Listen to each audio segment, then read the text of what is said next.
और अब ये मिठाई सबसे स्पेशल पर्सन के, मिस्टर बाजवा। फाइनली आपको अपना प्यार मिल गया। आपकी लाइफ, आपका लव, आपकी सब कुछ, आपकी नीति। कंग्रेचुलेशंस। भगवान जी आप दोनों को हमेशा खुश रखें। खुश है ना? मैं क्या सोच रहा था कि हम लोग तो एंगेजमेंट की शॉपिंग के लिए जा रहे हैं कल। हमसे मतलब था। परी का दिल टूट गया है। यहाँ पर परी फूट फूट के रो रही है और भाई नीति जैसी बताती है ना कि राजीव ने उसे प्रपोज किया है, शादी करने वाला है, इनविटेशन कार्ड भी दिखा देती है, तो यहाँ उसके होश उड़ जाते हैं। उसको विश्वास ही नहीं हो रहा होता है कि ऐसा कुछ कर सकता है राजीव, क्योंकि अभी तक तो उसको ये लग रहा था कि भाई राजीव उसको प्रपोज करेगा। और यही हुआ था ना, राजीव और ताईजी ने यही फाइनल किया था कि अंबिका के पास जाएंगे और यहाँ पर पार्वती का हाथ मांगेंगे। लेकिन ताईजी कहती है कि भाई वो हाँ नहीं करेगी डायरेक्टली, तुम कैसी भी कुछ भी बात करो। मैं और नीति, तो आप लोग भी अगर शॉपिंग के लिए आना चाहते हैं तो आ सकते हैं। एंड मिस सिंघानिया, आप तो आ ही रही होंगी ना। आफ्टर ऑल आपकी बेस्ट फ्रेंड की एंगेजमेंट है। अब एंगेजमेंट, शादी, इतने सारे फंक्शंस, हर चीज की जिम्मेदारी अब आपकी है। हाँ, और वैसे भी ना आजकल नीति को मेरी चॉइस पसंद ही नहीं आती है कपड़ों में। अब तुम साथ चलोगी तो इसकी हेल्प हो जाएगी। मुझे शॉपिंग वगैरह कुछ अरे खास पसंद तो मुझे भी नहीं है मिस सिंघानिया शॉपिंग।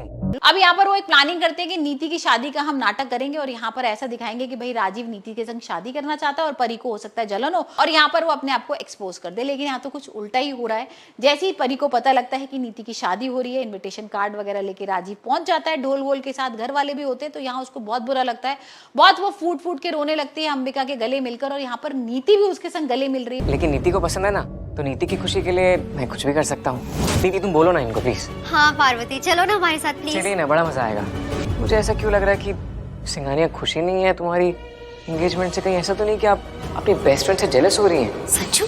और वो उसको बोल रही है कि पार्वती तुम्हारी वजह से सारी चीजें हुई है, तुम मेरी जिंदगी में आई हो तो देखो संजू भी मेरी जिंदगी में आ गया हमने। और वो बताती है परी के बारे में कि भाई परी ने तो मेरे से छीन ही लिया था संजू, मुझे तो लग ही नहीं रहा था कि अब जिंदगी में मेरे कभी वापस आ पाएगा, मैं उसके संग कभी रह पाऊंगी, लेकिन सिर्फ तुम्हारी वजह से हुआ है। तुम जैसी मेरी जिंदगी में आई हो ना, मेरी जिंदगी में भी खुशियां आ गई। और यहाँ पर देखो भाई शुरुआत हो रही है राजीव से और वो राजीव का कार्ड वगैरह दिखाएगी शादी का और उसको बोलेगी कि तुम्हें जरूर आना है और कल हमारी सगाई और हम सगाई में भाई बहुत इंजॉय करने वाले हैं। अब ये सारी चीजें देखकर ना भाई पार्वती का दिल टूट ही गया है। उसको समझ में नहीं आ रहा कि किस तरीके से वो अपने आप को संभाले और यहाँ पर वो चाहती है कि जल्दी से ये लोग घर जाएं अपने और यहाँ पर वो अंबिका के संग बातचीत करे, क्योंकि उसको उम्मीद ही नहीं थी कि राजीव ऐसा कुछ कर सकता है। अभी तक लग रहा था कि राजीव उससे बहुत प्यार करने लगा है। हमने देखे थे ना बहुत सारे सीन्स ऐसे थे जहां पर वो परी की तरह बात कर रहा था, परी को भी ऐसी लग रहा था कि हाँ भाई राजीव बेकसूर है, लेकिन यहाँ पर जब उसने ये स्टेप उठाया ना तो कहीं से भी नहीं लग रहा कि ऐसा कुछ है। और यहाँ पर तो उसने धोखेबाज भी बोल दिया और वो बोल रही है कि राजीव तो सबसे बड़ा धोखेबाज है, उसने मेरे संग सबसे बड़ा धोखा किया है।